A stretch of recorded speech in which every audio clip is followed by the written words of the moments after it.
હું અહીંયા બહાર ઊભી છું ને તો મને એક વાત યાદ આવી જે હું તમારા લોકો સાથે શેર કરું.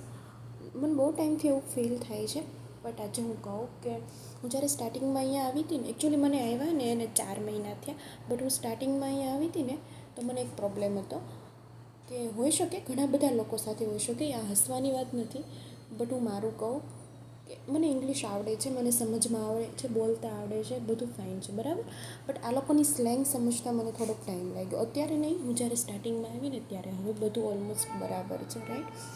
તો હું કઈ બી જગ્યાએ જતી ને તો મને એવું ફીલ થતું કે હું મારી ઇન્સલ્ટ થાય છે, બિકોઝ મને આ લોકોની સ્લેંગ સમજમાં નથી આવતી અથવા તો થોડું પ્રોબ્લેમ થાય છે બરાબર.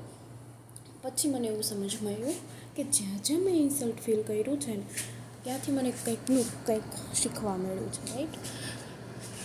થોડો ટાઈમ થયો ને એટલે મેં એવું બી નોટિસ કર્યું કે હું મને બધા સાથે કમ્પેર કરું છું કે જે લોકો અહીંયા ઓલરેડી 4-5 વર્ષથી છે એ લોકો સાથે, કે મને કંઈ ખબર નથી પડતી, બ્રાન્ડની ખબર નથી પડતી, કઈ વસ્તુ ક્યાં મળે છે એ નથી ખબર પડતી, કયા રસ્તા ક્યાં જાય છે એ નથી ખબર પડતી. પછી એ વાતને બી મેં એક્સેપ્ટ કરી લીધી કે 4-5 વર્ષ તો એ લોકોને 4-5 વર્ષ થયા છે, ત્યારે હજુ 2 મહિના થયા છે રાઈટ. ત્રીજી વસ્તુ કે હવે હું વીકલી પ્લાન કરવા માંડી કે મને આ વસ્તુ અહીંયાથી લેવાની છે, ગ્રોસરી અહીંયાથી કરવાની છે, અહીંયા પ્રાઇસ મેચ કરાવવાની છે, આખા અઠવાડિયામાં આ જમવાનું બનશે તો આ લાવવાનું છે. અને બહુ ઇમ્પોર્ટન્ટ વસ્તુ છે અહીંયા, જે આપણે અહીંયા આવીને જ શીખવાનું હોય ઓબ્વિયસલી, જે હું શીખી બરાબર.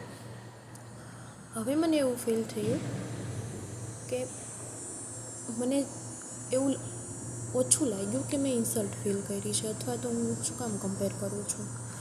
આઈ થિંક આવું બધા સાથે થતું હશે, મે બી કે મારી સાથે જ થતું હોય, નો આઈડિયા.